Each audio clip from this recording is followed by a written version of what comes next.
یه سوال ترکیبی خوب از فصل 1 و 2 11.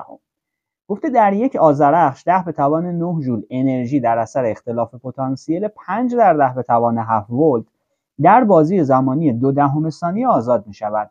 جریان متوسط در این آذرخش چند آمپر است؟ خب اول از همه معادله شدت جریان رو می نویسم. I برابر است با دلتای Q تقسیم بر دلتای T.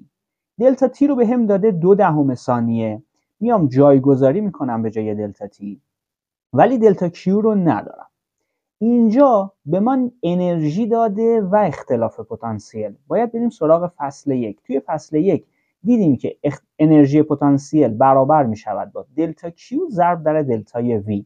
حالا من دلتا Q رو میخوام، پس یک طرف این وسطین ساده باید انجام بدم. دلتا Q برابر است با U تقسیم بر دلتای V. U رو که دارم 10 به توان 9، دلتا V رو هم دارم 5 در 10 به توان 7. جایگذاری بکنم دلتا Q مون به دست میاد 20 کولون.